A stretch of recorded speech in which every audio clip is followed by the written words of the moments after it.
On sonne la fin de la récréation.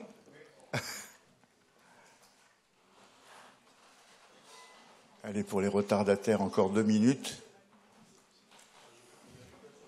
Ah si, ça arrive encore. Ça arrive.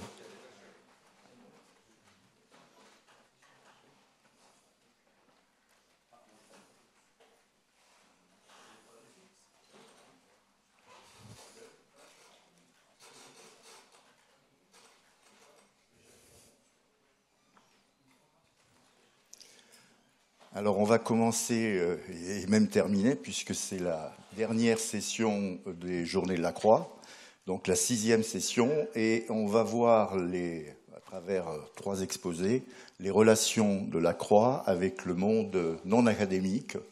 Et on va commencer avec Cédric Leur, donc géologue aux salines du Midi, à la Compagnie générale des salines du Midi et de l'Est de la France, c'est ça ? Donc, il va nous parler d'une visite d'Alfred Lacroix aux Salines, à Varangéville. Cédric ? 20 minutes. Entendu. Merci Pierre-Jacques de me donner la parole. Merci bien. Tout d'abord, je tiens à vous dire que je suis ravi d'être devant vous. Je remercie les organisateurs de ce colloque qui rend hommage à Alfred Lacroix. Et comme le titre l'indique, je vous propose de vous emmener en Lorraine dans les mines de sel. Mais pour planter le décor, on va parler de l'année 1902 parce que c'est l'année qui va nous intéresser. Et encore une fois, pour planter le décor, j'ai choisi de vous parler de quelques faits marquants que j'ai sélectionnés. Donc pour l'année 1902, il faut se rappeler que Marie Curie a obtenu 1 décigramme de radium pur, que Hector Guémard réalise les célèbres édicules et les entourages du métro à Paris. Alors à l'époque, il y a 2 lignes, la ligne 1 et 2 qui n'est pas encore terminée. Et puis Georges Méliès présente Le Voyage dans la Lune, un film de science-fiction inspiré du roman de Jules Verne, De la Terre à la Lune. Et ça, c'est un petit clin d'œil pour nos histoires de météorites. Et du côté de la Lorraine, l'école de Nancy devient le fer de lance de l'Art nouveau. Vous avez aussi Émile Coué, qui est le père de la célèbre méthode qui s'installe à Nancy et qui développe sa fameuse théorie de l'autosuggestion. Et il reçoit de très nombreux patients, car ses consultations sont gratuites. Et puis évidemment, le 8 mai, ça a été très largement évoqué, l'éruption de la montagne Pelée à la Martinique. Alors maintenant, nous allons aller voir les mines de sel de Lorraine. Et l'histoire commence avec la première attribution de concession, le 7 juin 1845, la concession de mines de sel Gemme en Meurthe-et-Moselle. Alors à l'époque, c'était la Meurthe. Et en 1902, il y a 3 exploitations, 3 mines qui sont en activité. La mine Saint-Laurent à Ainville, dans la vallée du Sanon, la mine Saint-Nicolas-Varangéville et la mine Rosière-Varangéville dans la vallée de la Meurthe. Alors vous avez compris, c'est dans le secteur de Varangéville, d'où le nom qui est associé à la mine et qui se trouve donc dans la vallée de la Meurthe.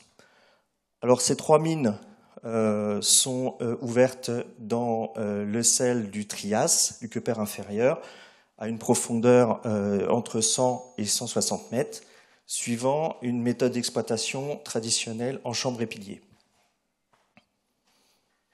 Voici une carte pour localiser l'emplacement en Lorraine de ces exploitations, Varangéville et Ainville-au-Jard, qui se trouvent à l'est de Nancy. Alors là, on va se rapprocher maintenant d'Alfred Lacroix. Et pour vous expliquer un petit peu le contexte, comment je suis arrivé devant vous aujourd'hui pour parler d'Alfred Lacroix. Donc je suis géologue à la Compagnie des Salins du Midi et Salines de l'Est depuis une 20aine d'années. Et en tant que donc géologue et puis minéralogiste passionné avant tout, je me suis toujours posé la question, est-ce que Alfred Lacroix était venu visiter, prélever des échantillons dans les mines de sel de Lorraine? Et cette question trouva sa réponse le 5 février 2020. Alors, je l'ai noté parce que pour moi, ça a été important. Je cherchais depuis des années des informations prouvant que la croix était venue, ou pas venue d'ailleurs, et j'ai eu cette réponse à la lecture du journal d'Émile Maugrat, à partir d'un document qui a été communiqué par l'arrière-petit-fils de ce monsieur, Gérard Bettencourt. Et donc, on va voir à présent qui est ce fameux Émile Maugrat. Alors, vous avez en médaillon Émile Maugrat, Émile Raphaël Maugrat, donc c'est également un barbu. Il y a une petite coquille sur la date de naissance, mais vous voyez que c'est un homme contemporain de fin 19e, début 20e. Et ce qui est surtout important à retenir, c'est qu'il a exercé la fonction de directeur de la saline de Rosières-Varangéville entre 1876 et 1902. Et il a participé à l'exploitation du sel à la saline Saint-Laurent-d'Inville en tant que directeur pour la période 1874 et 1876. Donc c'est quelqu'un qui a fait toute sa carrière dans le sel en Lorraine.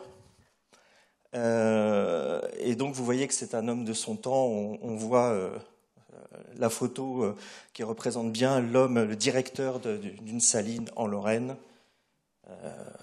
Voilà. Et alors, quelque chose d'assez extraordinaire, c'est que Émile Maugrat prenait soin de consigner tous les jours tous les faits marquants de sa journée. Alors aussi bien des éléments qui concernaient sa famille que des éléments du point de vue professionnel. Et c'est ça que son arrière-petit-fils a pu me transmettre. Et donc vous avez là des extraits de ces documents. Et donc c'est un précieux témoignage parce qu'il y a tout un tas de sortes d'informations de tout ordre. Et à un certain moment, surprise, il parle d'Alfred Lacroix. Et la première mention d'Alfred Lacroix dans ses cahiers, c'est le mardi 10 août 1897. Et Émile Maugrat indique,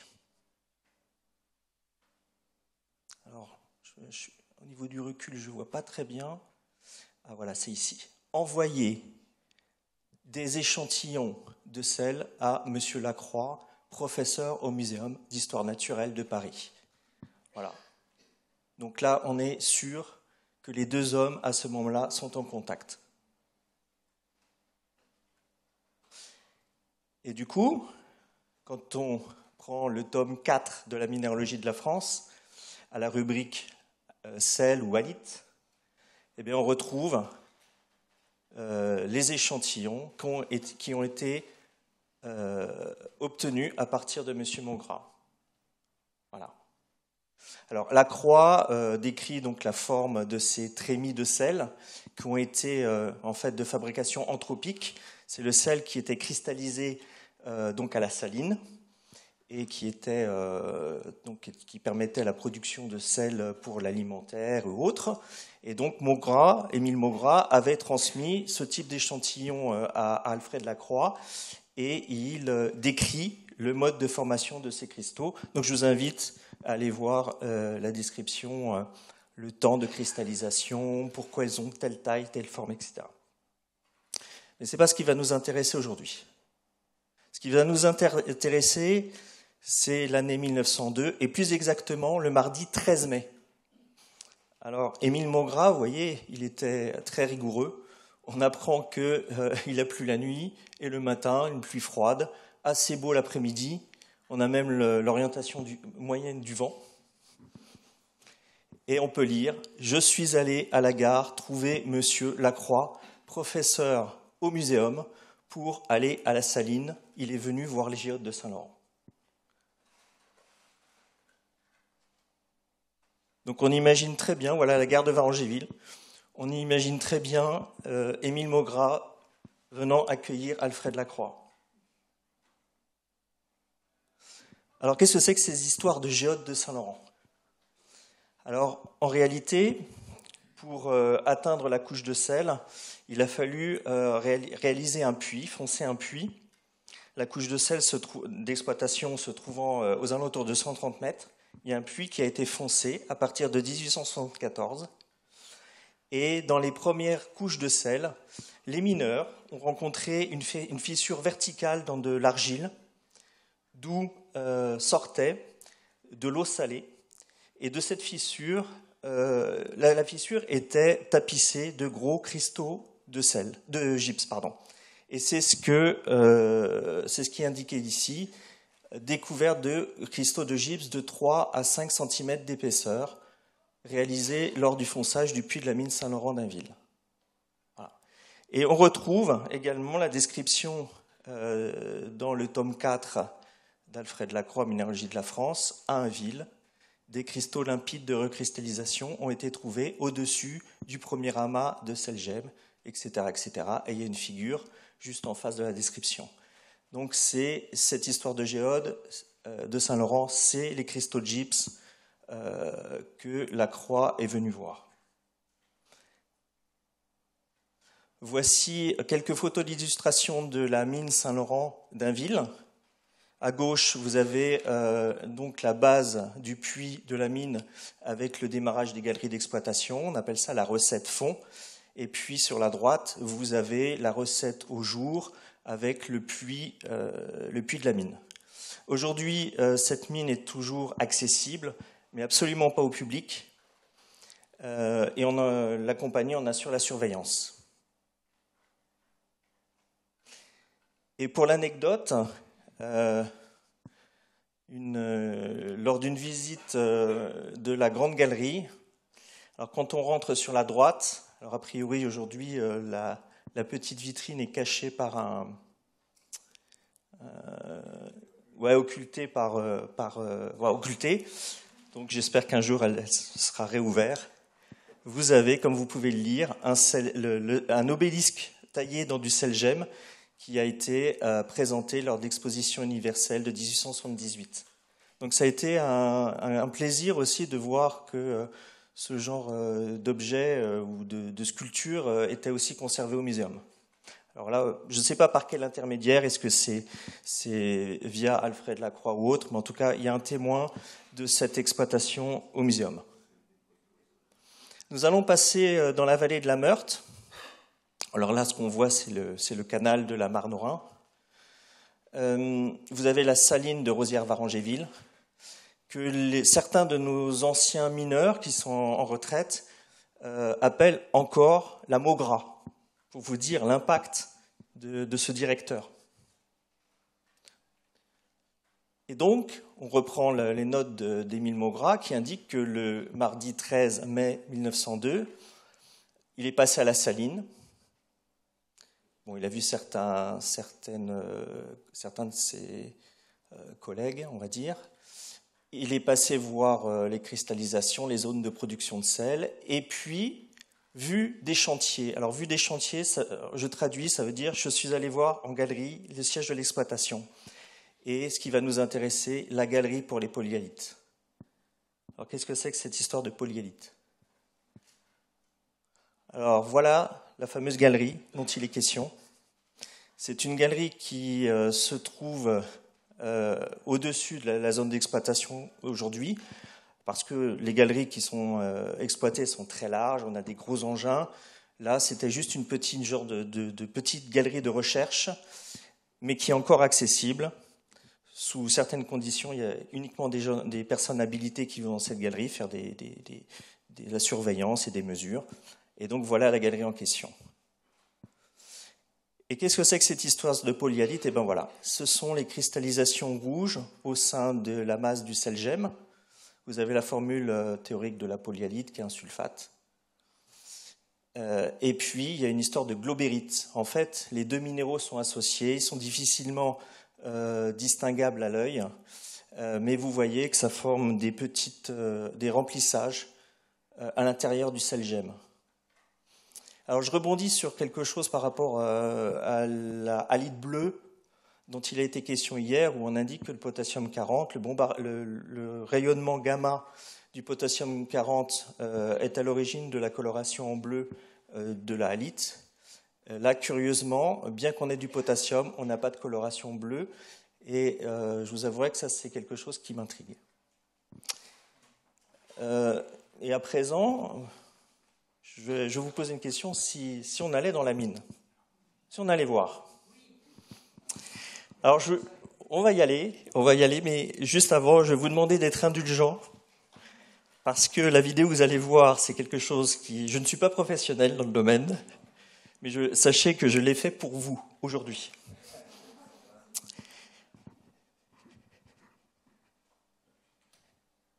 Alors, c'est une vidéo qui va durer 5 minutes, et je vais la lancer. Alors, prenez votre casque, votre lampe. Nous nous trouvons devant le puits qui va nous mener à la galerie au polyhalite. Alors ce puits, il a été foncé entre 1855 et 1858 pour ouvrir une mine de sel.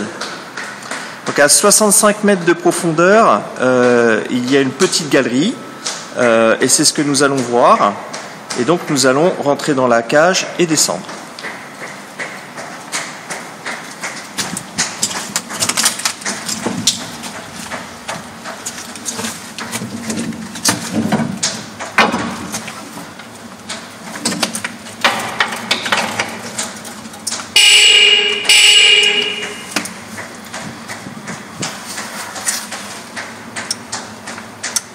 Alors voilà, on entame la descente.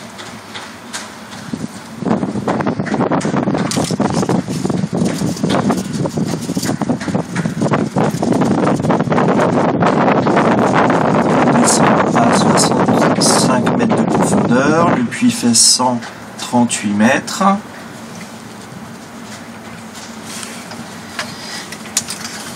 Donc c'est un puits de forme octogonale qui est toujours en service.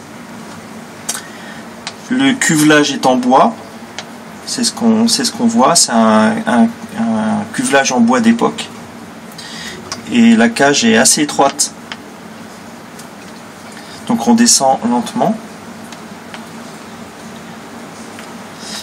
Le sel, il a été rencontré à 58 mètres de profondeur, la première couche de sel. Et donc nous on descend en dessous à 65 mètres pour atteindre cette petite galerie.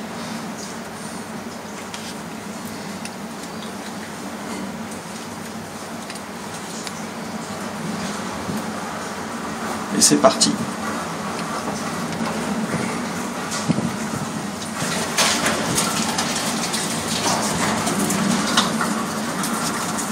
Et on va arriver. Je vois la galerie qui s'annonce. Je vois la porte.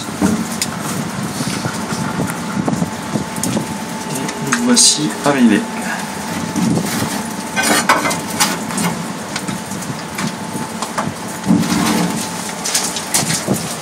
Et voilà, on arrive dans la galerie.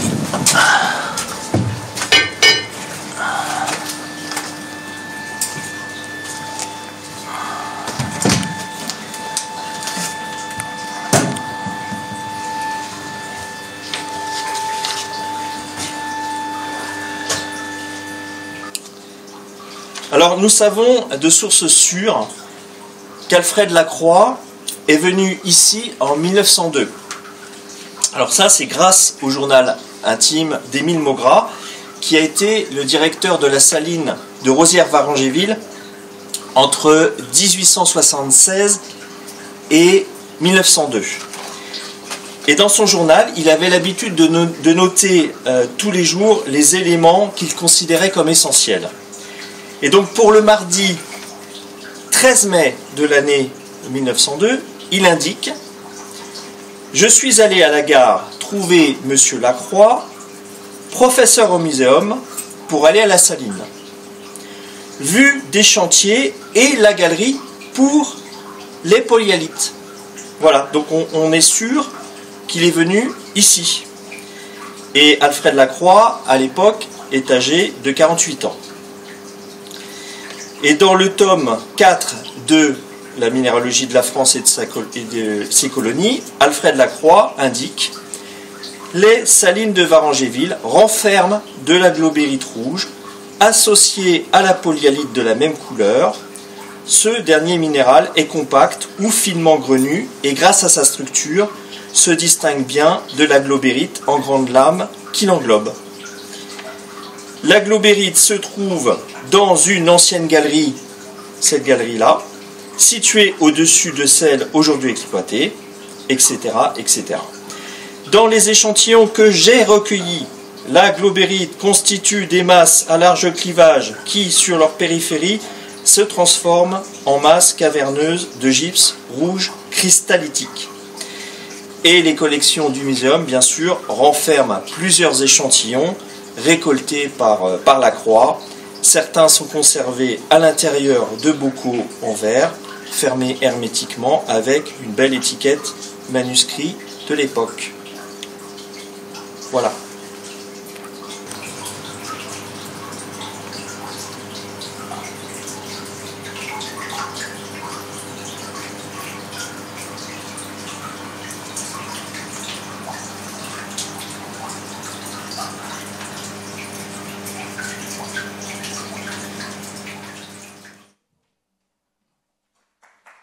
Nous nous trouvons devant le puits qui va nous mener à... Alors nous allons poursuivre. On est dans les temps, limite. Ok.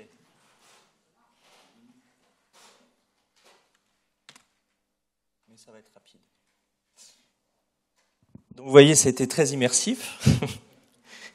Et alors ce qui est formidable aujourd'hui, c'est que grâce à la complicité de Pierre-Jacques Capéro et Cristiano Ferraris, les échantillons d'Alfred Lacroix, ils sont là, devant vous. Je fais attention. Voilà les échantillons qui ont été recueillis dans cette galerie. Alors, étant donné que les bocaux ont été fermés hermétiquement, on peut imaginer qu'il y a l'ADN d'Alfred Lacroix et peut-être d'Émile Maugrat.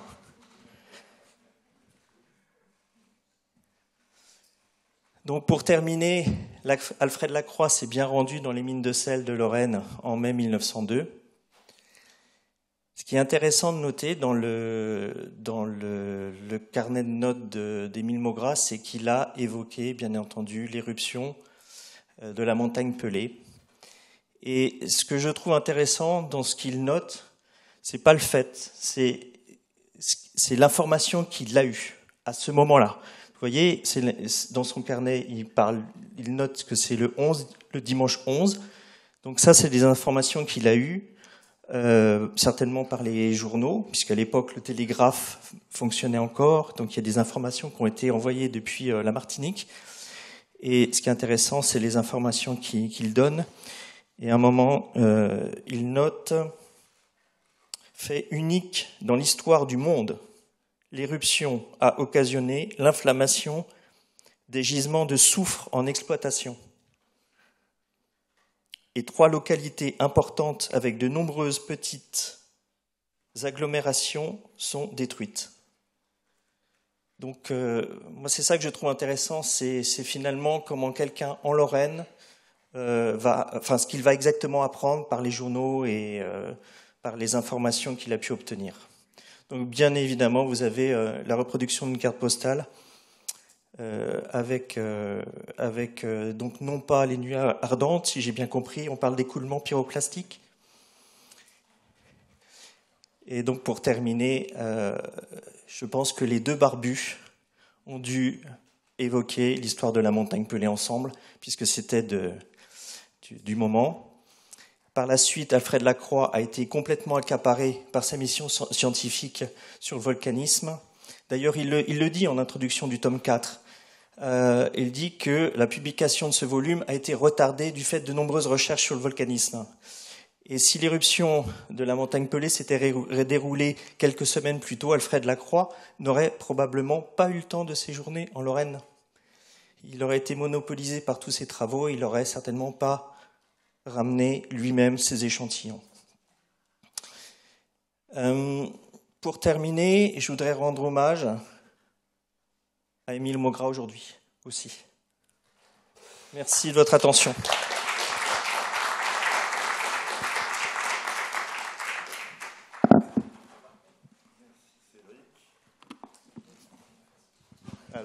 passer la parole maintenant, après cette immersion minière, aux aventuriers modernes de la minéralogie à Madagascar, en la personne de Marc Lefebvre, et même s'il n'intervient pas, il est dans la salle, et de son collègue Laurent Thomas, qui vont vous montrer ce dont la Croix est responsable pour eux.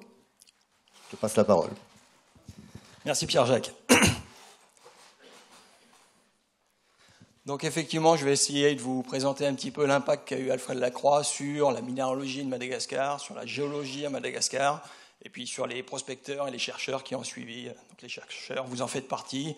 Prospecteurs, j'en fais partie avec Laurent Thomas, le découvreur de Laurent Thomasite, et qui a œuvré à Madagascar depuis 1995 avec moi, à chercher des cailloux, que je vais vous présenter. Donc voilà à quoi ressemblait la cartographie de Madagascar en 1872, la cartographie générale, je ne parle même pas de géologie, et 100 ans plus tard, à quoi ressemble la carte géologique dressée par Henri Besseri et le service des mines de l'époque. Tout ça par l'intermédiaire d'Alfred Lacroix qui a travaillé pendant 50 ans au passage de l'une à l'autre. Et ce que j'ai représenté en dessous, c'est quelques-uns des minéraux malgaches qui nous sont passés entre les mains quand moi j'étais là-bas.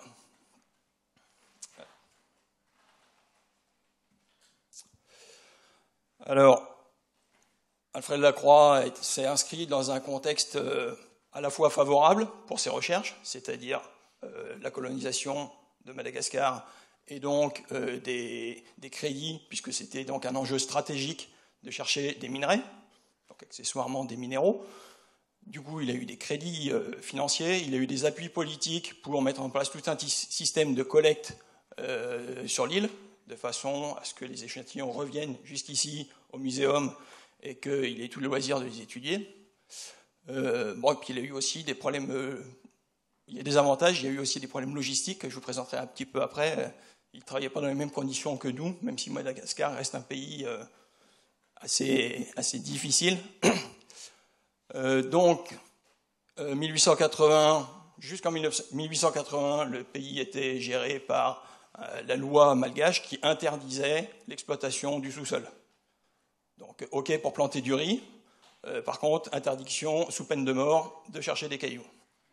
1893, Lacroix est nommé professeur au muséum, et en même temps, le pays devient officiellement colonie française. 1896, Gallieni est en place, et il aide Lacroix à mettre en place son réseau de collecteurs, avec tous les administrés français qui sont déployés sur l'île. 1905, le ministre lui-même pousse la main à tout le monde pour dire voilà, il faut y aller parce que le pays en a besoin. C'est pas que la recherche, c'est pas que voilà, le pays a besoin de savoir ce qui se passe là-bas. 1911, avec tous les budgets qu'a pu décrocher Alfred Lacroix, notamment par l'intermédiaire d'importateurs-exploitateurs, M. Gros, là, qui a subventionné et ses recherches et l'impression de la minéralogie de Madagascar, les 3 tomes, Alfred Lacroix peut se rendre sur place, et il a eu l'occasion de visiter plusieurs gisements sur les hauts plateaux. De 1894 à 1942, c'est la période qu'a couvert la vie d'Alfred Lacroix pour publier des documents. Il a quand même sorti 123 notes plus une à titre posthume, dont je vous reparlerai un petit peu tout à l'heure. Donc, avant qu'Alfred Lacroix intervienne sur Madagascar, on était sur un terrain vierge. Après qu'il ait publié en 1922 les 3 tomes, le Madagascar était mieux connu que certains pays européens. Peut-être au cours des journées précédentes, on vous a présenté des graphiques un petit peu équivalents. Voilà le nombre de publications par année de 1879 à 1949 produites par Alfred Lacroix. J'ai reporté en rouge celles qui concernent Madagascar. Et on voit que 1912, il y a eu un gros pic. 1922, un petit peu moins, même si je parle de nombre de publications, je ne parle pas de nombre de pages. sachant que certaines publications font 10 pages, 1922, ça fait plutôt 1500. Je parlais de logistique. Alors, du temps d'Alfred Lacroix, on n'allait pas avec des avions en 11 heures de vol. C'était un petit peu plus long. On ne se déplaçait pas non plus en 4x4. Il se déplaçait, comme il le dit lui-même, en Filanzane, qui lui ont permis de parcourir par monts et par vaux la forêt tropicale. Et donc, c'est pas Alfred Lacroix qu'on voit dans la chaise à porteur, mais voilà à quoi ressemblait le contexte dans lequel il travaillait. Sans compter les maladies, sans compter l'absence de route, sans compter tout un tas de logistique qu'on retrouve aussi là. Par exemple, on n'avait pas le GPS. Non seulement on avait des outils quand même plus rudimentaires, très efficaces, hein, mais pas aussi immédiats dans l'obtention des données. D'autant que la cartographie était encore balbutiante à Madagascar, mais qu'en plus de ça, on n'avait pas de tradition écrite, et donc les noms des villages, qui sont essentiellement de la toponymie, hein, c'est pour dire voilà là où il y a des bananiers, la rivière avec des gros cailloux, etc. Donc d'une période à une autre, les noms des villages changent, ils ne sont pas retranscrits, et il s'est attaché notamment à figer certains noms et à retranscrire les noms avec le plus de sérieux possible, puisqu'il s'est assuré des services de linguistes à l'époque. Et vous pouvez voir dans le 3e tome de sa minéralogie tout un cours de malgache pour dire comment on dit forêt, comment on dit rivière, et c'est très intéressant. Surtout quand on est amené à y travailler, comme on l'a fait. Autres évolutions, le téléphone portable, voire le téléphone satellite, l'évolution d'Internet, avec évidemment les bibliothèques de l'époque qui sont remplacées par Percé, par Mindat et beaucoup d'autres, hein. Avec l'évolution des techniques d'analyse, puisque tout ce qui est radiocristallographie est apparu plutôt dans les années 20-30, c'est-à-dire après qu'il ait publié la plupart de ses écrits, en tout cas sur Madagascar.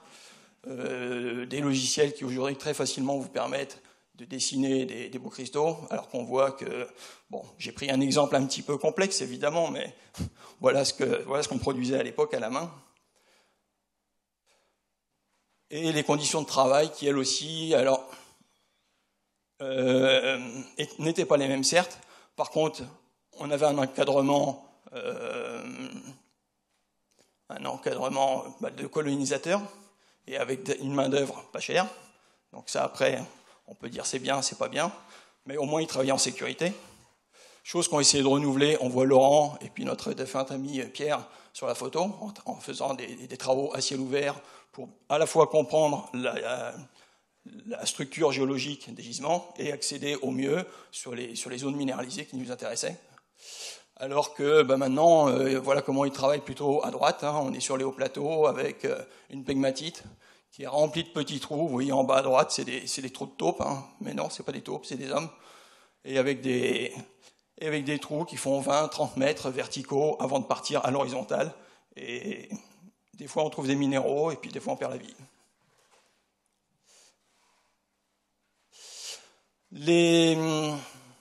Je ne reviendrai pas sur les 15 nouvelles espèces minérales qu'a identifiées Alfred Lacroix d'une façon générale.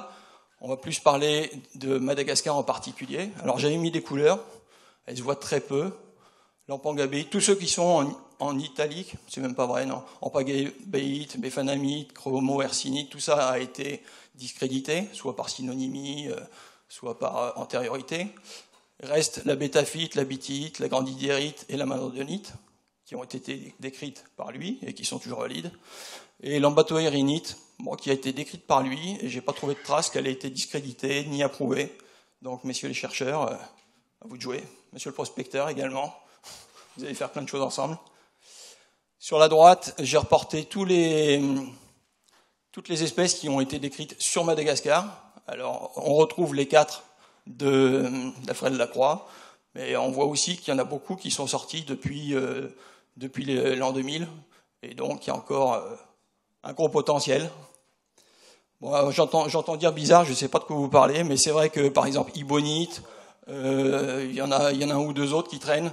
c'est qu'ils ont été confirmés, c'était des espèces grandfathered, qui ont été confirmées plus récemment. Et on peut aussi préciser que dans cette liste, voilà, il y a certaines espèces qui font partie de séries.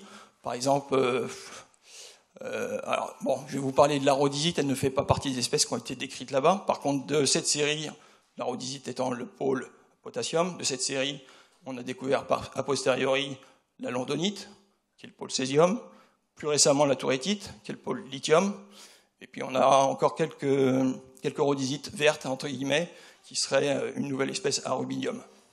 Là aussi, faites-vous plaisir, il y a encore du travail. Laurent, on te pose une question.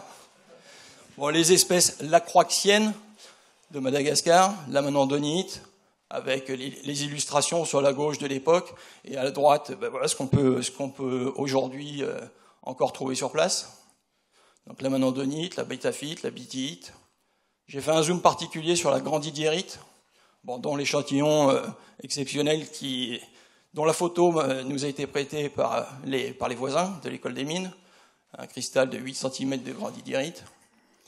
On peut noter que Alfred Lacroix revenait régulièrement sur ces descriptions. Donc en 1902, il l'a mise en évidence comme étant une espèce nouvelle. En 1904, il est revenu dessus en apportant des informations complémentaires, mais en ne parlant que de silicates. En 1921, avec M. Gramont, avec des techniques de recherche spectrale, on a pu mettre en évidence qu'en fait, c'est pas un silicate, c'est un borosilicate. Donc voilà, il a à nouveau publié et ressorti. Alors vous voyez, c'est sur la cornérupine, hein, mais dans cet article, il parle à la fois de la cornérupine et de la grandidierite. Et donc c'est les spectres qu'ils ont obtenus à l'époque et qui ont permis d'aboutir à la formule aujourd'hui officielle. Un petit clin d'œil à Grandidier. Tout à l'heure, Cédric faisait un petit clin d'œil. Moi, je fais aussi le mien. Grandidier a été un grand naturaliste qui a précédé Alfred Lacroix à Madagascar. Donc, il a tout fait, sauf la minéralogie, pas trop. Il a fait la botanique, il a fait de l'ethnologie, il a fait énormément de choses. Et donc, le monde scientifique le lui rend bien, puisque toutes les espèces que vous avez là sont des espèces qui lui sont dédiées. J'ai pas tout mis, j'avais pas la place. Mais je pense que, messieurs les organisateurs, il faudra prévoir à penser une journée Grandidier. Je vous parlais d'une publication qui est sortie à titre posthume, concernant certains écrits inédits. Et c'est sorti en 1956. Et quand on retrouve dans ces vieilles notes, Alfred Lacroix parlait d'un béryl césifère, rose saumon, avec une forte densité. A priori, on peut penser qu'il avait déjà trouvé la benzotaïte,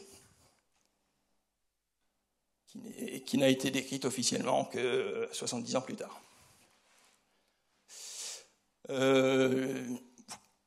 Vous l'avez déjà tous souligné, Alfred Lacroix ne s'intéresse pas qu'à la minéralogie. Il décrit le contexte dans lequel il travaille, que ce soit le contexte géologique, que ce soit les modalités d'accès. Donc on rentre dans une description très fine. De temps en temps, il tire des conclusions. De temps en temps, quand il ne sait pas, il donne l'information telle qu'elle est. Et aujourd'hui encore, on découvre des choses rien qu'en lisant ses livres. Alors ça peut être une découverte scientifique, ça peut simplement être une part de rêve. Moi, je lisais la description des cryptocristaux sur March, qui était la pegmatite mythique des hauts plateaux à l'époque. J'étais sur place, je crois avoir trouvé le site, mais je ne suis même pas sûr, tellement il ne reste plus rien.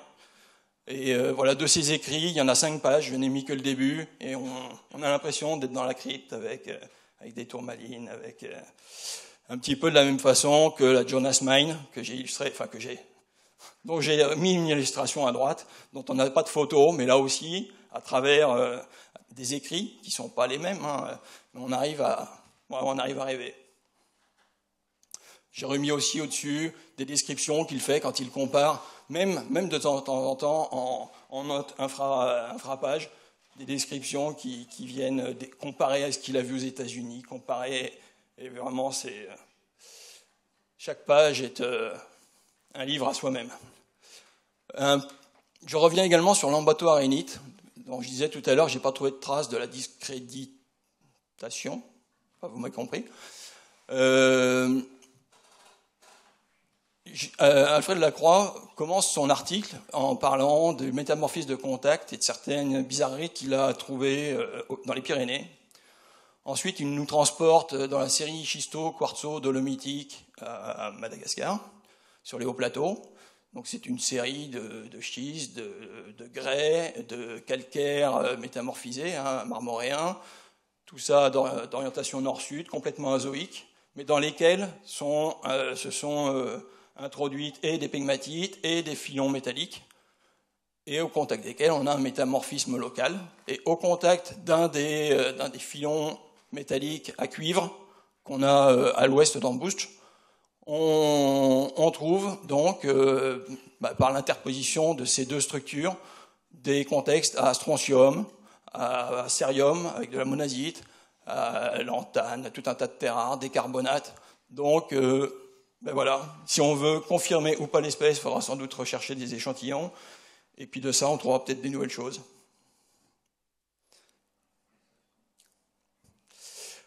Voilà, Madagascar ne se limite pas à sa minéralogie. Merci Monsieur Lacroix de nous y avoir envoyé. Et on n'a pas découvert que des minéraux, on a découvert des gens très accueillants, et des paysages très jolis.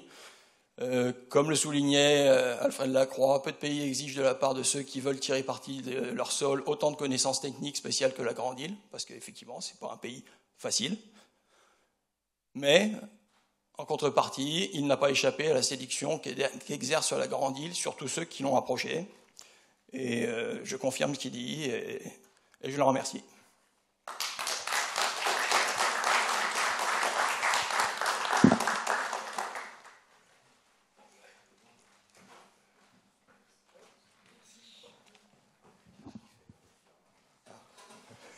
Merci Marc. Et maintenant le dernier intervenant, le meilleur pour la fin. Alors je ne sais pas si le qualificatif s'appliquera. Je vais vous prévenir, c'est effectivement la dernière fois.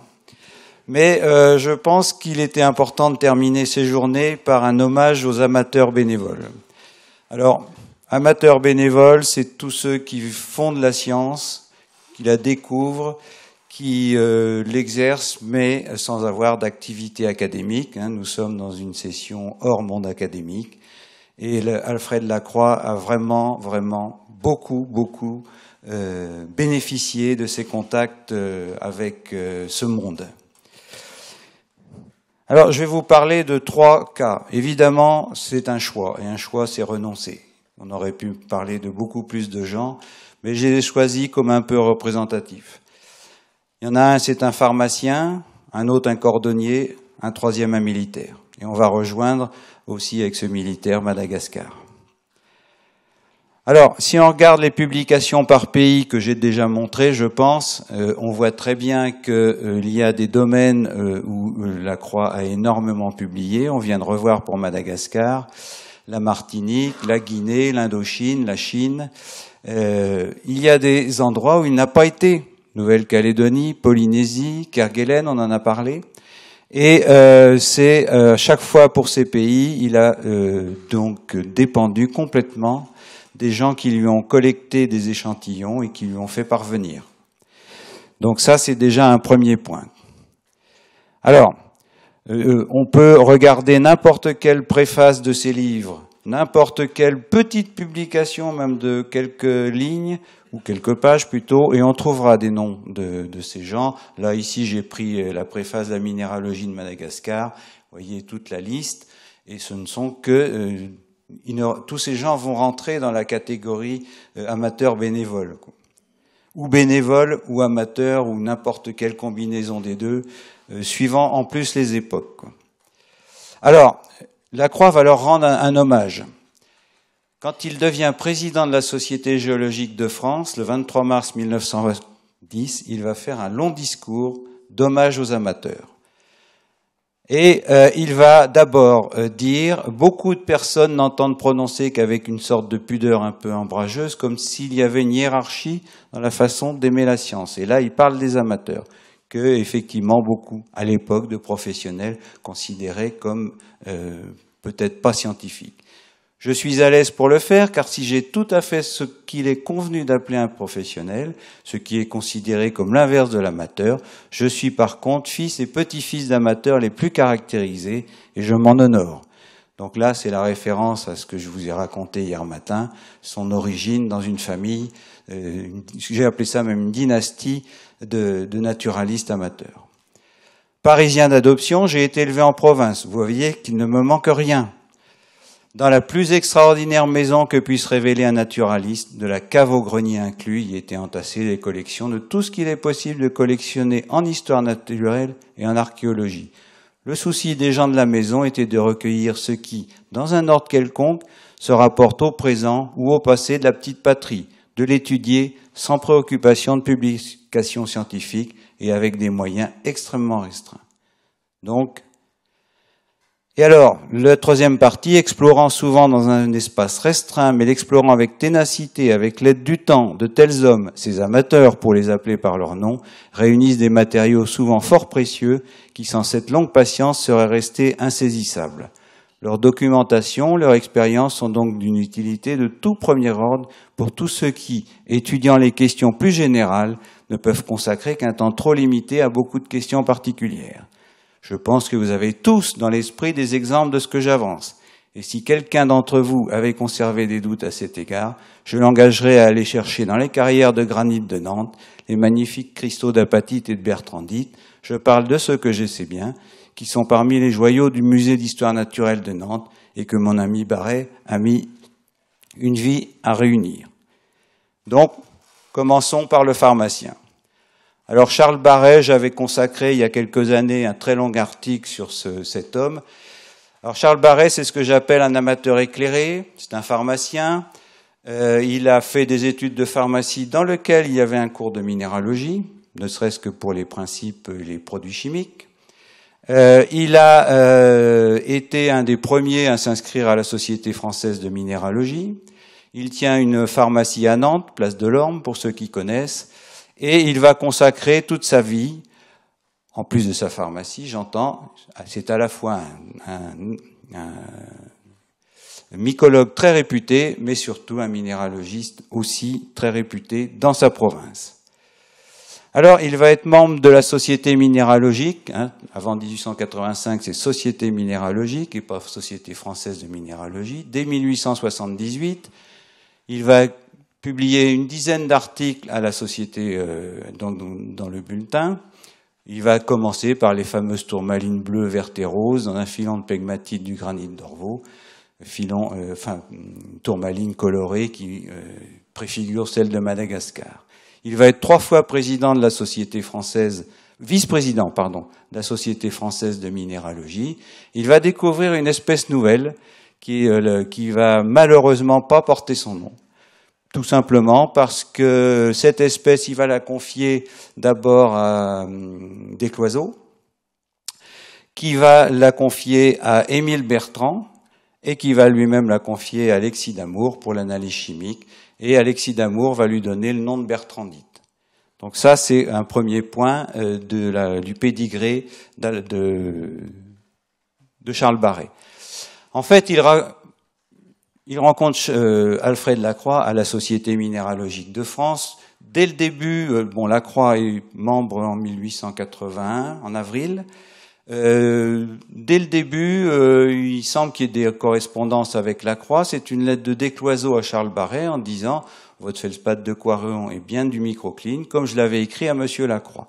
Donc il y a déjà un duo qui s'est installé, au moins par correspondance, parce que, souvenez-vous, le jeune Lacroix est encore à Mâcon, il n'est pas à Paris. Et les premières notes de Lacroix, très tôt, il y avait des notes, soit des commentaires, soit même des publications en commun. Alors ça, je le souligne, dans la carrière d'Alfred Lacroix, il y a très peu d'articles co-signés. Or, il y en aura 2 avec Charles Barret, ce qui est une proportion énorme par rapport à tout ce qui a été fait avec d'autres. Donc là, il s'agit de découverte de saphirs étoilés au sud de Nantes. Et Alfred Lacroix fait une petite observation, à cette publication. Mais il va y avoir une vraie collaboration scientifique. C'est-à-dire que, en fait, Alfred Lacroix va bénéficier pour sa thèse de l'aide de Charles Barret sur le terrain. Je vous ai parlé hier de ce fameux carnet de terrain que j'avais retrouvé, et eh bien, on voit dans ce carnet, visite à Charles Barret, j'arrive à 6 heures le matin, nous partons en train vers Vannes, vers Saint-Nazaire. Et en fait, la thèse d'Alfred Lacroix, qui va porter sur ces fameux gneiss à silicate calcique, eh bien, elle a été inspirée par une découverte de Charles Barret, donc sur les pyroxénites avernérites dès 1887.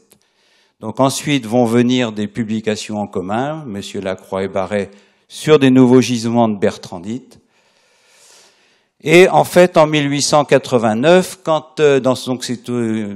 ce sont des pages du carnet de terrain d'Alfred Lacroix, donc le 27 février, il visite la collection Barret et tous ces minéraux qu'il dessine, on les retrouve dans la collection de Nantes sans trop de problèmes, quoi. Et ça va être une amitié scientifique de 30 ans.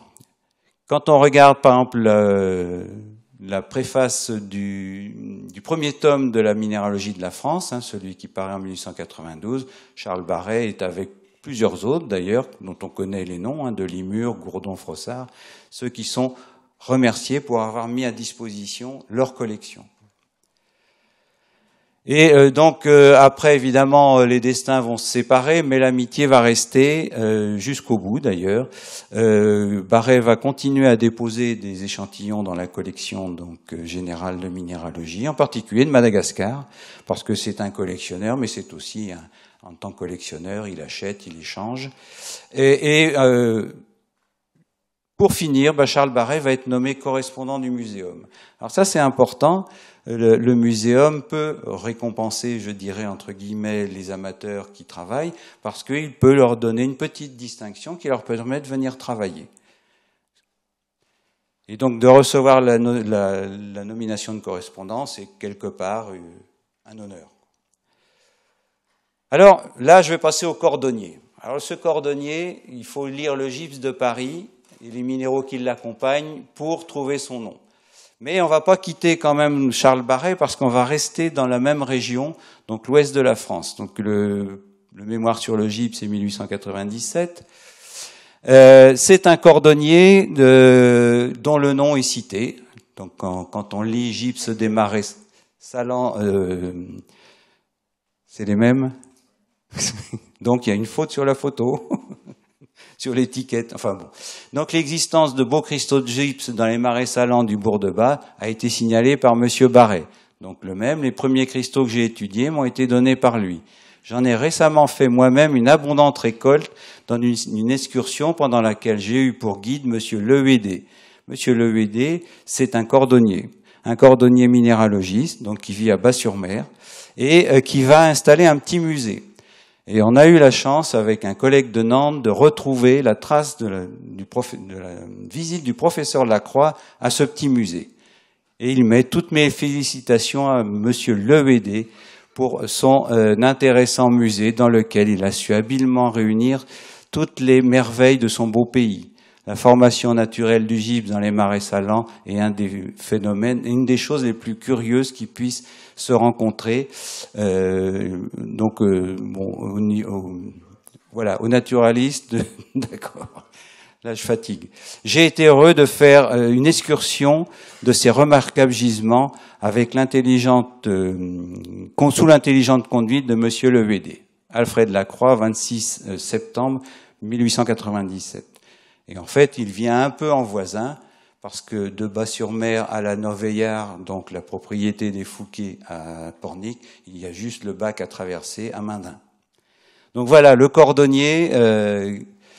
Et on va finir par le dernier, c'est Charles-Maxime Villaume. Charles-Maxime Villaume, la Villiomite, on en a beaucoup déjà parlé hier. Charles-Maxime Villaume, c'est un soldat colonial, c'est un baroudeur. J'ai retrouvé son livret militaire.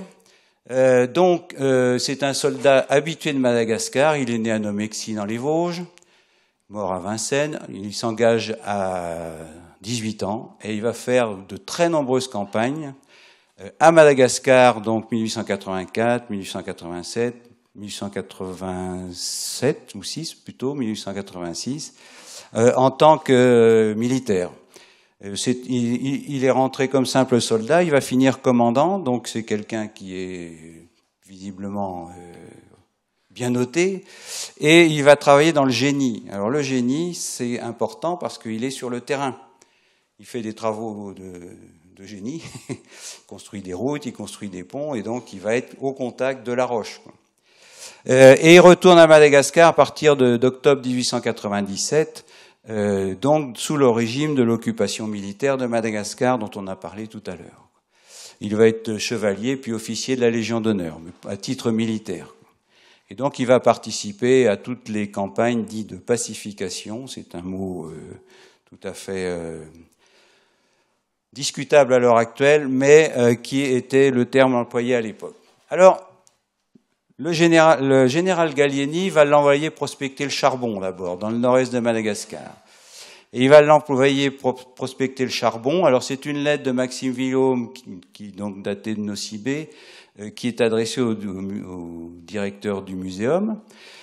Au cours d'une mission en France au début de 1899, j'ai eu l'honneur d'entrer en relation avec Monsieur Lacroix, professeur au muséum. Il est venu apprendre les rudiments de la géologie et de la minéralogie, et surtout comment collecter les échantillons. C'est un peu c'est de la formation sur le tas. Hein. Il n'a au départ pas de culture du tout dans le domaine. Et donc, grâce au bienveillant intérêt que M. Lacroix m'a témoigné, aux facilités qu'il m'a données, donc j'adresse au muséum 400 échantillons. Alors, il y a de tout, de la flore, de la faune, des coupes, une carte géologique, voilà. Et alors, il y a une phrase à la fin, donc il est parti prospecter le charbon, parce que, bon, c'est intéressant le charbon, mais c'est pas pour se chauffer à Madagascar. Ça serait surtout pour alimenter la marine de guerre de la France et lui servir de relais pour aller jusqu'en Indochine. Ça serait très, très commode d'avoir un relais logistique. Alors, ce Maxime Villaume, il va d'abord être chef de bataillon, donc commandant un cercle. Un cercle, c'est une unité de l'administration militaire. Et il va donc collecter des échantillons, d'abord en tant que militaire et ensuite en tant que civil. Alors, le premier travail qu'il va faire, à la demande d'Alfred Lacroix, c'est d'aller collecter des échantillons de roches, en particulier de la région d'Ampasin-Dava, parce que Lacroix a déjà repéré dans les quelques pièces qu'il a eues des roches alcalines. Et les roches alcalines, c'est son dada, les syénites et ainsi de suite. C'est vraiment quelque chose sur lequel il a beaucoup travaillé. Et il va remercier tous les matériaux de ce premier mémoire, j'entends bien, tous les matériaux ont été donnés au laboratoire de minéralogie du muséum par Maxime Villaume, officier d'administration de première classe d'artillerie coloniale. Depuis peu, aussi nommé correspondant au muséum. Alors, je dirais que c'est un peu l'alliance du sabre et du marteau à l'époque, pour paraphraser une autre phrase différente. Lacroix ne va pas cesser de remercier les militaires à chaque fois qu'il va pouvoir, et ici c'est un article sur l'existence de roches anéphéline dans les schistes cristallins de Madagascar. Je profite de cette occasion pour faire remarquer le dévouement et l'habileté avec lesquels les administrateurs coloniaux et les officiers de l'armée coloniale savent servir la science. Enfin, comme il dit, repérer ce genre de roches dans un pays qui est latéritisé, qui a une forêt tropicale luxuriante, c'est un tour de force. Eh bien, les militaires ont réussi. Voilà. Alors, quel va être l'apport de Maxime Villaume? Là c'est pour les roches.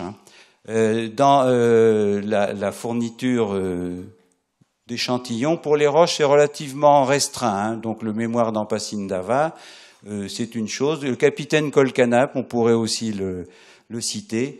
L'essentiel ensuite des échantillons va être, pour Madagascar, quand même fourni par ce qu'on appelle des amateurs bénévoles, en particulier le fameux Henri Perrier de la Bâtie, qui est un botaniste, qui vit à Madagascar, mais qui n'a pas de subside officiel d'une institution scientifique. On peut citer Raymond de Cary, qui est un administrateur colonial, et Rouquette, qui était un vétérinaire colonial. Et tous ces gens vont envoyer, là on a 3000 échantillons quand même, vont envoyer énormément de matériel au muséum.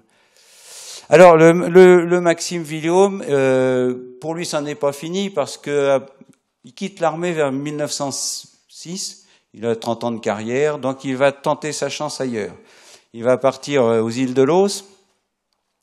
Il va d'ailleurs avoir une activité, il va essayer d'investir dans des mines qui toutes visiblement vont faire faillite rapidement, mais il va quand même surtout, alors elle est échantillonnée, les fameuses syénites néphéléniques de l'île de Los, c'est un échantillon qui est de l'autre côté au 61, et dans lequel, eh bien, évidemment, Alfred Lacroix va identifier la viliomyte en abondance. Et en fait, il va dire, effectivement, en 1904, M. Villaume s'étant rendu en Guinée, a fait à mon intention une rapide excursion à ceux des gisements qui me paraissaient présenter un intérêt spécial. Il m'a surtout envoyé une grande quantité de gros blocs de roches éclatés à la dynamite. De la part d'un officier d'artillerie, c'était un peu compréhensible. Voilà. Donc il va aussi envoyer beaucoup de minéraux à thorium, uranium, ce qui nous vaut d'avoir des collections avec plein de petits siglets comme ça, où il y a une radioactivité non nulle, quoi. Voilà, mais je pense que j'en ai fini avec mon exposé concernant les amateurs et...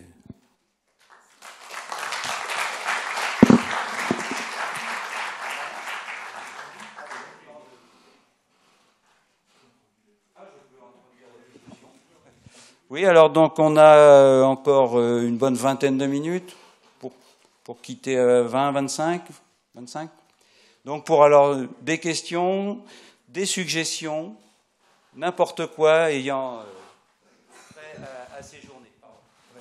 Alors concernant Alfred Lacroix, bon, j'ai quand même, je tiens à préciser que bon, c'est avant tout un naturaliste. Et que donc il a toute sa vie, il s'est occupé à remplir cette fonction de naturaliste, de consigner des informations, de la même façon que Descloizeaux, qui a toute sa vie mesuré les cristaux, qui a accumulé des centaines, des milliers de mesures. Il n'avait pas l'ambition forcément de faire des théories, donc cette notion de naturaliste, elle est... Au revoir Cristiano. Elle est...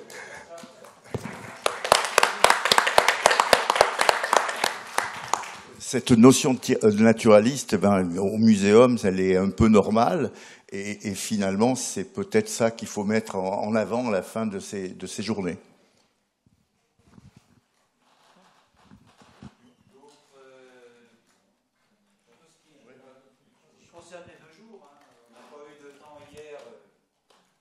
Je vais rajouter une petite chose suite à l'exposé.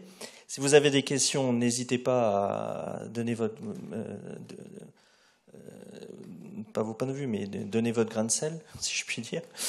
Je voulais vous indiquer que alors la galerie, la petite galerie où Alfred Lacroix est allé ne se visite pas. Par contre, la mine de Varangéville se visite, et j'ai mis quelques flyers pour vous indiquer que si vous voulez poursuivre l'aventure à Varangéville, voir l'une des dernières mines en exploitation en France, voire la dernière, c'est possible pendant la période qui va d'avril à novembre, puisque cette mine est toujours en exploitation, et nous allons rentrer dans la période de production maximale, puisque la mine est dédiée uniquement au déneigement, et on espère qu'on va avoir un bon hiver.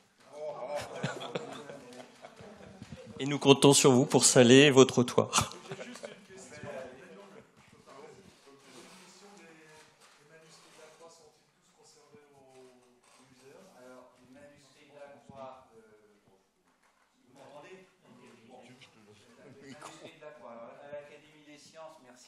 Il y a énormément alors les carnets de terrain qui nous ont été présentés ce matin.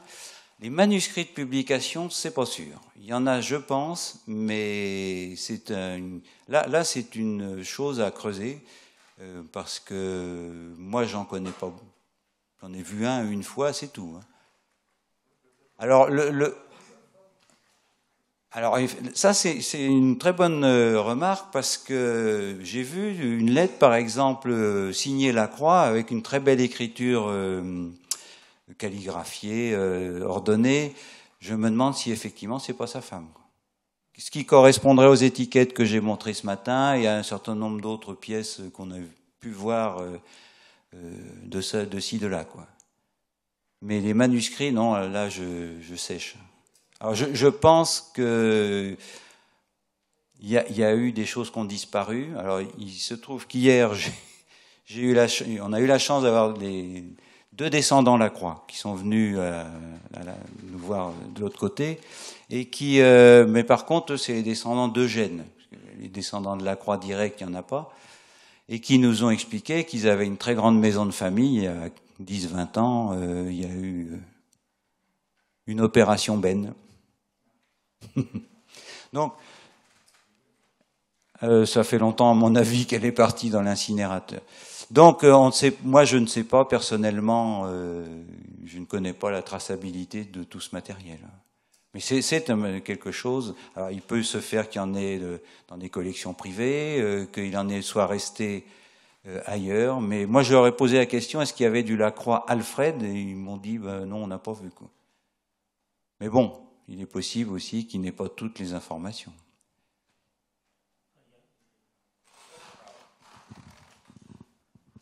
Oui, à l'Institut, il y a beaucoup de choses quand même. Alors, les archives de l'Académie des sciences, il y a le fonds Lacroix. Ils étaient en train de le récoller. Je ne sais pas ce qu'il en est. C'est fini, j'imagine. Il est quasiment fini. Bon, ça c'était... Moi j'ai eu accès un peu... c'est très très riche. Et puis, à la bibliothèque de l'Institut, alors ça c'est en ligne, hein, enfin pas en ligne, le catalogue est en ligne, il y a aussi beaucoup de choses. De Lacroix et de Fouquet.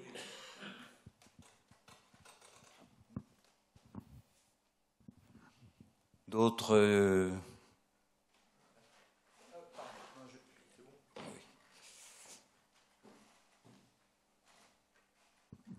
Alors, on a beaucoup parlé de Madagascar. Alors moi, ça m'arrivait de fréquenter des bourses de minéraux. Des fois, je vois dans les brocantes des vendeurs, etc. Et je vois souvent des minéraux, des fossiles qui viennent de Madagascar. Et je me dis, quel est l'état de conservation des gisements naturels à Madagascar aujourd'hui? C'est un pays relativement pauvre. Il y a plein d'exportations. Est-ce qu'il y a une conservation ou est-ce que tout est pillé?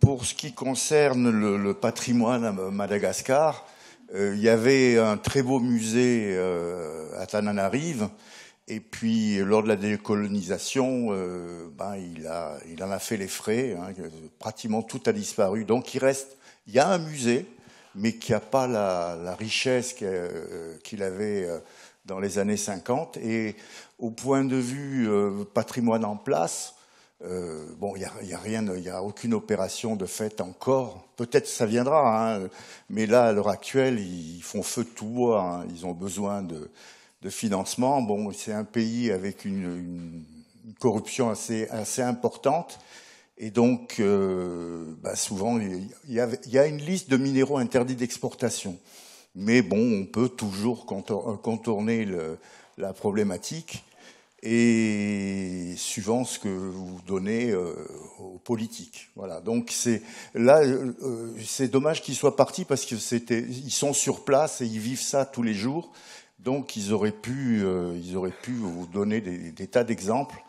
Ce qu'il y a d'intéressant, c'est quand même qu'on les a un peu, qui sont proches de nous, hein, les deux ont des formations de géologues, donc ils sont restés sensibles. C'est pas forcément l'argent qui les intéresse, hein, qui les anime. Bon, ils arrivent à en vivre, hein, mais ils n'oublient pas aussi les institutions. Voilà, ce que je peux en dire.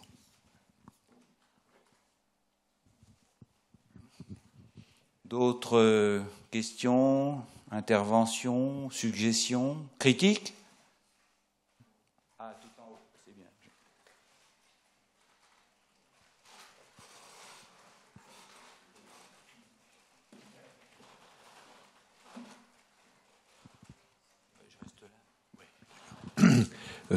Jacques Roussel. Moi, je voulais revenir une réflexion sur l'existence déjà du labo de minéralogie et aussi en même temps au muséum l'existence du labo de géologie. On a vu aussi qu'il y avait eu l'accord dans les années 30 du labo de géologie pour céder la collection à l'époque de pétrologie. On voit que, alors que Lacroix, il l'écrit moins de fois, il voit bien sûr une nécessité, une unicité d'inclure l'étude des minéraux dans leur contexte naturel, le cadre géologique, etc. Donc j'ai deux interrogations. D'abord, d'où vient au muséum cette différenciation historique, labo de minéralogie, labo géologie, enfin voilà. Et puis deuxièmement, pendant la carrière de Lacroix, quelles étaient finalement les relations entre le labo de géologie et labo de minéralogie? Le fait que la collection soit cédée de pétrologie, qu'on a visité hier soir, soit cédée au labo de minéralogie, a peut-être affaibli le patrimoine du labo de géologie ou même ses recherches, et puis voilà un peu les réflexions. Je pense qu'on peut répondre partiellement. Bon, alors elle n'a pas été cédée, la collection, puisque la collection de lithologie a été constituée au laboratoire de minéralogie par Alfred Lacroix, et elle a été rendue officielle en 1924 avec un accord avec Paul Lemoine. Donc il n'y a pas eu de cession, simplement Paul Lemoine a donné la responsabilité des collections de géologie générale au laboratoire de minéralogie. Voilà. Mais ce n'est pas la collection lithologique. Celle-là a été créée de toutes pièces. Est-ce que ça affaiblit la recherche de Lacroix? C'est difficile à dire. Faut quand même aussi se rappeler que les deux laboratoires coexistent dans le même bâtiment. Ils sont à une porte d'intervalle, un étage d'intervalle. Mais bon, peut-être qu'il faudrait creuser, alors là je ne sais pas du tout, c'est les relations entre Stanislas Meunier et puis Alfred Lacroix d'une part, et ensuite avec Paul Lemoine et Alfred Lacroix.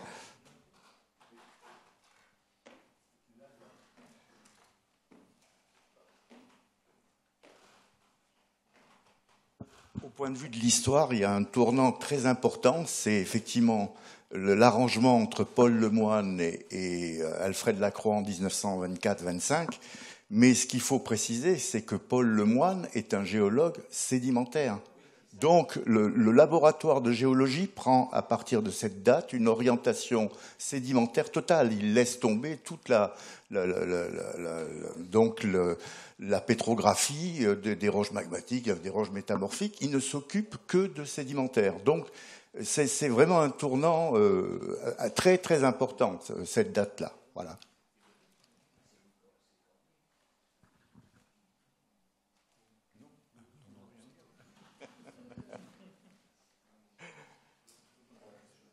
Je pense qu'on va, s'il n'y a plus aucune question ou autre, on va clore ces journées. Donc je vais remercier d'abord tous les participants qui sont venus nombreux. Je vais remercier tous les intervenants pour la qualité des présentations, le respect des contraintes horaires. Et puis voilà. Et alors maintenant, quelle est la suite? À réfléchir. j'ai pas de réponse. Voilà.